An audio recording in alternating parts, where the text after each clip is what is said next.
जय हिंद दोस्तों, स्वागत है आपका बीए सेमेस्टर वाला में। दोस्तों, आज के इस क्लास में हम लोग कवर करेंगे BA first year first semester political science यानी राजनीति शास्त्र।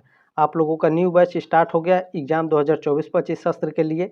यह क्लास 2026, 2027, 2028 के लिए भी इम्पोर्टेंट होगी, ठीक है। ध्यान रखेंगे। पॉलिटिकल साइंस है BA first year first semester. Paper का नाम है Indian national movement and constitution of India, भारतीय राष्ट्रीय आंदोलन तथा भारत का संविधान, ठीक है। ये आपके पेपर का नाम है। जब आपको एडमिट कार्ड मिलेगा, प्रवेश पत्र, तो उस पर ये आपके लिखा रहेगा पेपर का नाम, ठीक है, पॉलिटिकल साइंस के आगे। साथियों, ये क्लास 4 है आपका, ठीक है। क्लास 4 है। इसके पहले 3 क्लास कराया मैंने। जा करके प्लेलिस्ट का, ठीक है, डिस्क्रिप्शन बॉक्स में प्लेलिस्ट का लिंक है। जा करके पहले ही लिंक आपको प्लेलिस्ट का मैंने दिया है, जा करके आप क्लासेस अटेंड कर लीजिएगा, ठीक है। लिखित मॉडल पेपर भी मैंने दिया है, ठीक है। लिखित क्वेश्चन पेपर, मॉडल पेपर अभी आपका आएगा। तो चैनल को सब्सक्राइब करके साथियों, ठीक है, सपोर्ट जरूर करेंगे, ताकि आप लोग second semester, third semester, fourth semester, fifth semester और सिक्स सेमेस्टर में भी आप हमारे साथ एकदम शानदार तरीके से तैयारी कर सकेंगे, ठीक है। चलें, आज के इस क्लास में top 50 most important MCQ question answer होंगे विथ पीडीएफ के साथ। आपको टेलीग्राम ग्रुप का लिंक दिया गया डिस्क्रिप्शन बॉक्स में। वीडियो के ठीक नीचे आपको पीडीएफ मिलता है साथियों, आराम से आप लोग डाउनलोड करके अपना रिवीजन करते रहेंगे, ठीक है। चलें, आगे मैं यहाँ पर सारे यूनिवर्सिटी की बात करता हूँ। इन यूनिवर्सिटी में यदि आप पढ़ते हैं या इस यूनिवर्सिटी से संबंधित कॉलेज में आप पढ़ते हैं, तो आप इस क्लास को अटेंड कर सकते हैं। यदि भारत के किसी भी यूनिवर्सिटी में आप पढ़ रहे हो, भारत के किसी भी राज्य से हो, यदि आपका जो सिलेबस का जो सब्जेक्ट जो मैंने बोला है एडमिट कार्ड में आएगा, जो आपके पेपर का नाम है, अगर वो सेम है तो आप इस क्लास को अटेंड कर सकते हैं, ठीक है। चलें, कुछ कुछ विश्वविद्यालय में इस बार आपके लिखित एग्जाम हो गए, जैसे दीनदयाल उपाध्याय सिद्धार्थ यूनिवर्सिटी है, जो महात्मा गांधी काशी विद्यापीठ है, इसमें आपका एमसीक्यू एग्जाम होता है, ठीक है। तो जहाँ तक उम्मीद है एमसीक्यू ही होगा। चले, कोई बात नहीं, आगे बढ़ते हैं। चले, आज के इस क्लास में साथियों हम लोग पहला प्रश्न देखेंगे आपका क्या पूछा गया है, ठीक है। चले, पहला प्रश्न आपका इसमें पूछा गया है, पॉलिटिक्स किसकी रचना है, ठीक है। मोस्ट इंपॉर्टेंट है, ये प्रश्न हर साल पूछा जाता है, ठीक है। पॉलिटिक्स किसकी रचना है? अरस्तु की, कौटिल्य की, प्लेटो की या फिर जॉन लॉक की? तो ये जो पुस्तक है पॉलिटिक्स, ये अरस्तु की पुस्तक है, ठीक है। ए ऑप्शन आपका राइट है, ठीक है। जल्दी जल्दी देखने का प्रयास करेंगे क्योंकि आपका ज़्यादा क्वेश्चंस नहीं है इसमें। लेवियाथन पुस्तक के लेखक कौन है? तो थॉमस हॉब्स हैं लेवियाथन पुस्तक के लेखक। ए ऑप्शन आपका राइट है। तीसरा प्रश्न आपका इसमें पूछा गया साथियों, राज्य एक आवश्यक बुराई है, इसे मानते हैं मार्क्सवादी मानते हैं, व्यक्तिवादी, फांसीवादी या समाजवादी? बताइए, राज्य एक आवश्यक बुराई है, इसे कौन मानता है? तो जो व्यक्तिवादी है, ठीक है, ये मानते हैं कि राज्य एक आवश्यक बुराई है। बी ऑप्शन आपका करेक्ट है। आपसे रिक्वेस्ट है कि आप इस क्लास को व्हाट्सएप पर जरूर सेंड कर देंगे अपने दोस्तों के साथ, ठीक है, ताकि वो भी एकदम शानदार तरीके से तैयारी कर सके, ठीक है। चले, इसमें आपका चौथा प्रश्न पूछा गया है, निम्नलिखित में से कौन व्यवहारवाद से संबंधित नहीं है? तो साथियों, जो आपका इसमें तकनीकों का उपयोग है, सत्यापन है, परंपरागत है, ये आपके तीनों व्यवहारवाद से संबंधित है, लेकिन जो शुद्ध विज्ञान है, ठीक है, ये आपका व्यवहारवाद से संबंधित नहीं है। तो आपका डी ऑप्शन आपका राइट है, ठीक है, डी ऑप्शन आपका राइट है। चलिए, पांचवा प्रश्न आपका इसमें पूछा गया है, निम्नलिखित में से कौन सा राज्य का आवश्यक तत्व नहीं है?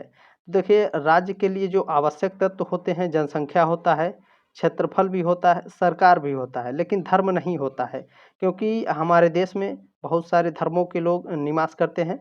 तो ये आवश्यक तत्व तो नहीं है, ठीक है, सभी धर्मों के लोग निवास करते हैं। तो डी ऑप्शन आपका राइट है, ठीक है, डी ऑप्शन। चले, प्रश्न नंबर 6 आपका इसमें पूछा गया है, वर्ग संघर्ष का सिद्धांत किससे संबंध है? तो जो वर्ग संघर्ष का सिद्धांत है साथियों, यह कार्ल मार्क्स से संबंध है, ठीक है। ए ऑप्शन आपका राइट है। चले, प्रश्न नंबर 7 आपका देखेंगे क्या पूछा गया है, प्रकृति का राज्य का अर्थ है? प्रकृति का राज्य का अर्थ क्या है? राज्य की उत्पत्ति के पूर्व की स्थिति प्रकृति का राज्य का अर्थ है, ठीक है। बी ऑप्शन आपका करेक्ट है। चलिए, प्रश्न नंबर 8 आपका क्या पूछा गया है, मार्क्सवादियों के अनुसार राज्य है? तो मार्क्सवादियों के अनुसार राज्य जो होता है विकास का परिणाम होता है, ठीक है, डी ऑप्शन आपका करेक्ट है। चलिए, इसमें आपका प्रश्न नंबर 9 देखेंगे क्या पूछा गया है, सामाजिक संविदा का सिद्धांत देने वाले विद्वानों के अनुसार राज्य है? तो एक मानवकृत संस्था है। सी ऑप्शन आपका करेक्ट है। प्रश्न नंबर 10 क्या पूछा गया है, राजनीति को कौन क्या पाता है, कब और कैसे, किसने परिभाषित किया। तो ये जो परिभाषा है हेराल्ड लासवेल की परिभाषा है ये। बी ऑप्शन आपका करेक्ट है। ये प्रीवियस ईयर में सारे क्वेश्चंस पूछे जा चुके हैं साथियों, ध्यान रखेंगे, ठीक है। लोकतंत्र में अभिजन सिद्धांत के समर्थक हैं। तो लोकतंत्र में अभिजन सिद्धांत के जो समर्थक हैं वह मिचेल्स हैं, मोस्का हैं और पेरेटो भी हैं, ठीक है। तो डी ऑप्शन आपका करेक्ट है, ठीक है। चलें, प्रश्न नंबर 12 है आपका, कानून बनाने की शक्ति किसमें निहित है। कार्यपालिका, विधायिका या फिर न्यायपालिका या फिर भारत के मुख्य न्यायाधीशों को। तो कानून बनाने की जो शक्ति होती है यह विधायिका के पास होती है, ठीक है। बी ऑप्शन आपका करेक्ट है। चलिए, प्रश्न नंबर 13 आपका क्या पूछा गया है, किसका कथन है कि प्रजातंत्र जनता के द्वारा जनता के लिए सरकार है। तो यह अब्राहम लिंकन का ये कथन है। इन्होंने स्टेटमेंट दिया था, इन्होंने कहा था कि जो प्रजातंत्र है जनता के द्वारा और जनता के लिए सरकार है, ठीक है। सी ऑप्शन आपका राइट है। चलिए, प्रश्न नंबर 14 आपका पूछा गया है, आधुनिक प्रजातंत्र जाना जाता है। तो जो आधुनिक प्रजातंत्र है प्रतिनिधि प्रजातंत्र के नाम से जाना जाता है। बी ऑप्शन आपका राइट है। प्रश्न नंबर 15 आपका पूछा गया है, अधिनाय तंत्र का लक्षण है। तो अधिनाय तंत्र का जो लक्षण है निरंकुश प्रभुसत्ता से है, ठीक है। अधिनाय तंत्र एक तरफ से डिक्टेटरशिप बोलते हैं इसे, ठीक है, इंग्लिश में ध्यान रखेंगे, ठीक है, तानाशाही, ठीक है। तो निरंकुश प्रभुसत्ता का ये लक्षण है तानाशाही, ठीक है, ध्यान रखेंगे। प्रश्न नंबर 16 है, प्रत्यक्ष प्रजातंत्र सामान्यतः संबंधित है। तो जो प्रत्यक्ष प्रजातंत्र है साथियों यह स्विट्जरलैंड से संबंधित है, ठीक है। जो हमारा प्रत्यक्ष प्रजातंत्र है यह स्विट्जरलैंड से संबंधित है, ठीक है, ध्यान रखेंगे। डी ऑप्शन आपका करेक्ट है। चलिए, प्रश्न नंबर 17 आपका पूछा गया है, निम्नलिखित में से कौन प्रत्यक्ष प्रजातंत्र का उपकरण नहीं है। देखिए, आरंभक है, जनमत संग्रह है, लोक निर्णय भी आपका प्रत्यक्ष प्रजातंत्र के उपकरण है, लेकिन सार्वभौम वयस्क जो मताधिकार है यह आपका प्रत्यक्ष प्रजातंत्र का उपकरण नहीं है, ठीक है। डी ऑप्शन आपका करेक्ट है। प्रश्न नंबर 18 पूछा गया, प्रजातंत्र में अंतिम सत्ता निहित होती है। तो देखिए, जनता में होती है, ठीक है। प्रजातंत्र में अंतिम सत्ता किसमें निहित होती है, जनता में। सी ऑप्शन आपका करेक्ट है। सबसे ज़्यादा पावर जनता के पास है, ठीक है, ध्यान रखेंगे। जिसे चाहे हम लोग उसकी सरकार बना सकते हैं, ठीक है। चले, दल विहीन लोकतंत्र की अवधारणा किसने प्रस्तुत की। तो जो दल विहीन लोकतंत्र है इसकी जो अवधारणा है इसको जेपी नारायण ने प्रस्तुत की है। बी ऑप्शन आपका करेक्ट है। प्रश्न नंबर 20 आपका क्या पूछा गया है, राज्य की उत्पत्ति का कौन सा सिद्धांत वर्ग संघर्ष पर आधारित है। तो साथियों जो मार्क्सवाद है, ठीक है, जो मार्क्सवाद है यह राज्य की उत्पत्ति का सिद्धांत है जो वर्ग संघर्ष पर आधारित है, ठीक है। बी ऑप्शन आपका करेक्ट है। प्रश्न नंबर 21 आपका पूछा गया है, निम्नलिखित में से किसने सामान्य इच्छा का सिद्धांत दिया है। तो सामान्य इच्छा का सिद्धांत रूसो ने दिया है। सी ऑप्शन आपका करेक्ट है। प्रश्न नंबर 22 आपका इसमें पूछा गया है, कानून बनाने और लागू करने की शक्ति है। तो कानून बनाने और लागू करने की शक्ति राजनीतिक शक्ति है, ठीक है, ये ऑप्शन आपका करेक्ट है। प्रश्न नंबर 23 पूछा गया है, राज्य केवल एक यंत्र है जिसकी सहायता से एक वर्ग दूसरे वर्ग का शोषण करता है, किसका कथन है। तो यह जो स्टेटमेंट है कार्ल मार्क्स ने दिया था, ठीक है। कार्ल मार्क्स ने कहा था राज्य केवल एक यंत्र है जिसकी सहायता से एक वर्ग दूसरे वर्ग का शोषण करता है, ठीक है। चले, ये ऑप्शन आपका करेक्ट है। प्रश्न नंबर 24 आपका पूछा गया है, शक्ति पृथक्करण के सिद्धांत का प्रतिपादन किसने किया, बताइए। जेएस मिल ने किया, ग्रीन ने किया, हिगल ने किया या फिर मॉन्टेस्क्यू ने किया है। तो शक्ति पृथक्करण जब भी आएगा ध्यान रखेंगे मॉन्टेस्क्यू ने इस सिद्धांत का प्रतिपादन किया है। डी ऑप्शन आपका करेक्ट है। चलिए, प्रश्न नंबर 25 पूछा गया है, निम्नलिखित में से कौन सा राज्य नहीं है। तो देखिए, जो इसमें भारत है, फ्रांस है और अमेरिका ये देश हैं, ठीक है, ये देश हैं, लेकिन उत्तर प्रदेश क्या है, उत्तर प्रदेश एक राज्य उत्तर प्रदेश क्या है, एक प्रदेश है, ठीक है, एक प्रदेश है। जब भी आप पॉलिटिकल साइंस पढ़ेंगे तो उसमें जो देश होते हैं इनको राज्य कहा जाता है, ठीक है।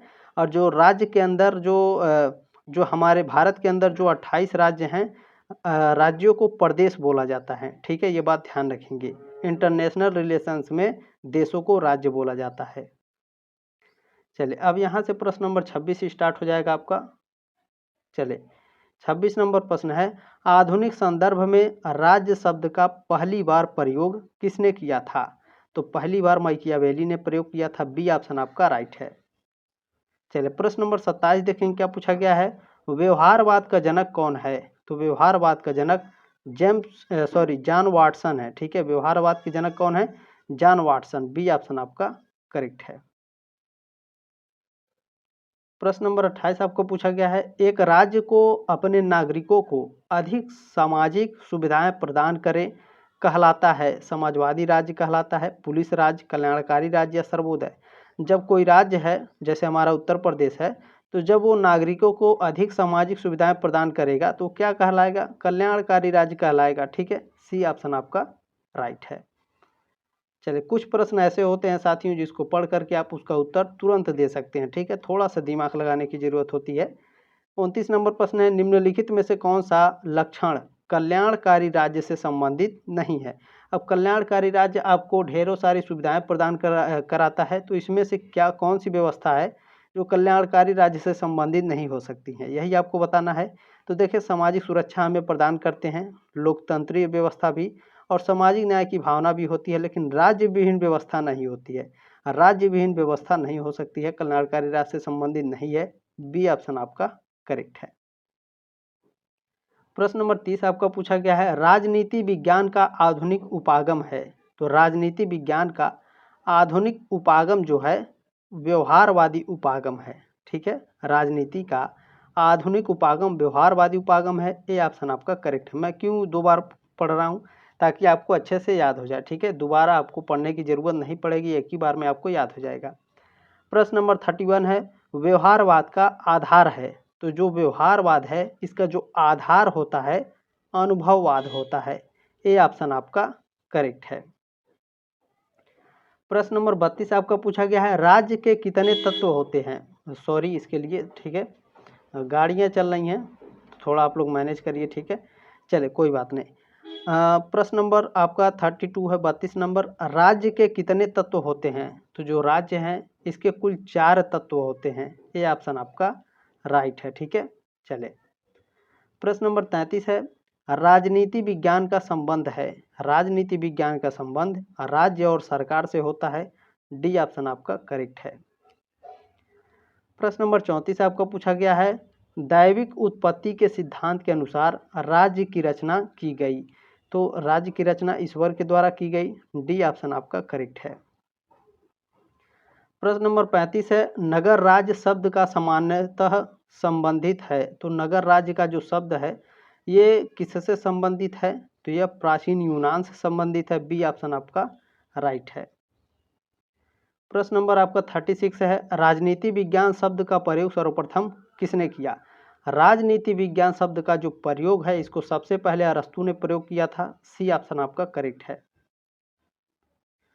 प्रश्न नंबर 37 आपका पूछा गया है, राजनीति का पर्यायवाची अंग्रेजी शब्द पॉलिटिक्स किस शब्द से बना है? तो जो पॉलिटिक्स है साथियों यह आपका यूनानी शब्द पोलिस से बना है। किस शब्द से? पोलिस शब्द से, ठीक है। चलें, अच्छा इसमें आपका सी ऑप्शन आपका राइट है, ठीक है, मैं यहाँ लिख देता हूँ, सी ऑप्शन आपका राइट है। प्रश्न नंबर आपका 38 है, राजनीति विज्ञान सर्वोत्तम विज्ञान है? किसका कथन है? ये स्टेटमेंट किसने दिया था कि राजनीति विज्ञान सर्वोत्तम विज्ञान है? तो यह स्टेटमेंट अरस्तू ने दिया था। बी ऑप्शन आपका राइट है। चलिए प्रश्न नंबर 39 आपका पूछा गया है, किस सिद्धांत ने स्वीकार किया कि राज्य युद्ध से उत्पन्न हुआ है? तो यह ऐतिहासिक सिद्धांत, ठीक है, ऐतिहासिक सिद्धांत ने स्वीकार किया है कि राज्य युद्ध से उत्पन्न हुआ है। सी ऑप्शन आपका राइट है 39 नंबर प्रश्न का। प्रश्न नंबर 40 आपको पूछा गया है, स्वराज्य मेरा जन्मसिद्ध अधिकार है और मैं इसे लेकर रहूंगा। उपर्युक्त कथन किसका है? ये जो स्टेटमेंट है यह बाल गंगाधर तिलक जी का स्टेटमेंट है। डी ऑप्शन आपका राइट है। प्रश्न नंबर 41 आपको पूछा गया है, असहयोग आंदोलन किसके द्वारा चलाया गया था? असहयोग आंदोलन महात्मा गांधी जी के द्वारा चलाया गया था। ए ऑप्शन आपका राइट है। ये सारे प्रश्न हर साल रिपीट होते हैं और 2024, 2025, 26, 27, 28 में भी ये प्रश्न आपके रिपीट होंगे क्योंकि ये इंपॉर्टेंट है। ठीक है, रोलेट एक्ट पास हुआ था, तो ये भी प्रश्न आपका हर साल रिपीट होता है। सन 1919 में रोलेट एक्ट पास हुआ था। बी ऑप्शन आपका करेक्ट है। प्रश्न नंबर आपका 43 पूछा गया साथियों, भारत परिषद का निर्माण किस अधिनियम के द्वारा किया गया? तो भारत परिषद का जो निर्माण है वह 1919 के अधिनियम के द्वारा किया गया था। ठीक है, सॉरी गलती हो गई, यह नहीं है, ये भारत परिषद का जो निर्माण है, ठीक है, 1909 के अधिनियम द्वारा हुआ था। ठीक है, डी ऑप्शन आपका राइट है। ध्यान रखेंगे, बहुत ही इंपॉर्टेंट पॉइंट है। भारत परिषद का निर्माण किस अधिनियम के द्वारा हुआ? 1909 का जो अधिनियम आया था। ठीक है, डी ऑप्शन आपका राइट है। चलिए, प्रश्न नंबर आपका 44 है, केंद्र में द्वैध शासन किस अधिनियम के अंतर्गत स्थापित किया गया?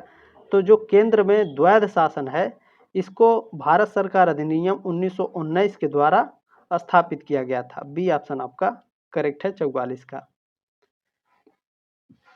प्रश्न नंबर 45 है आपका, 1946 में निर्मित अंतरिम सरकार में कार्यपालिका परिषद के उपसभापति कौन थे? पंडित जवाहरलाल नेहरू जी थे। ये ऑप्शन आपका करेक्ट है। प्रश्न नंबर 46 आपको पूछा गया है, स्वतंत्र भारत का प्रथम भारतीय गवर्नर जनरल था, कौन था? श्री राजगोपालाचारी जी थे। सी ऑप्शन आपका करेक्ट है। प्रश्न नंबर 47 आपका पूछा गया है, वर्तमान में भारतीय संविधान में गणना की दृष्टि से कुल कितने अनुच्छेद और अनुसूचियां हैं? तो कुल 395 अनुच्छेद और 12 अनुसूचियां हैं। बी ऑप्शन आपका करेक्ट है। प्रश्न नंबर आपका 48 इसमें पूछा गया है, 42वें संवैधानिक संशोधन द्वारा प्रस्तावना में कौन सा शब्द जोड़ा गया? तो समाजवादी पंथ निरपेक्ष जोड़ा गया था। 42वें संवैधानिक संशोधन के द्वारा कौन कौन से शब्द जोड़े गए थे? देखिए, समाजवादी शब्द जोड़ा गया था, धर्मनिरपेक्ष और अखंडता शब्द भी जोड़ा गया था। ठीक है, चले, 42वें संविधान संशोधन जो हुआ था 1976 में ने प्रस्तावना में 3 शब्द जोड़े थे। ठीक है, समाजवादी, धर्मनिरपेक्ष और अखंडता। प्रश्न नंबर 49 आपका पूछा गया है, मौलिक अधिकारों का संरक्षक है, तो हमारा सर्वोच्च न्यायालय जो है हमारे मौलिक अधिकारों की रक्षा करता है। सी ऑप्शन आपका करेक्ट है। प्रश्न नंबर 50 आपका पूछा गया, भारत के संविधान में ग्राम पंचायतों का गठन है, नीति निर्देशक सिद्धांत गठन है। बी ऑप्शन आपका करेक्ट है। साथियों, ये रहे आपके टोटल 50 प्रश्न। ठीक है, मोस्ट इंपॉर्टेंट है ये सारे, ध्यान रखेंगे। ये सभी कम से कम 1-2 बार देख लीजिएगा, आपके गारंटी है ये प्रश्न आपके एग्जाम में आएगा। ठीक है साथियों, आपसे ये रिक्वेस्ट, आपकी जिम्मेदारी है कि आप इस क्लास को आगे व्हाट्सएप पर जरूर सेंड करेंगे। ठीक है, जल्दी मिलते हैं साथियों आपके नेक्स्ट क्लास में। तब तक के लिए जय हिंद, वंदे मातरम।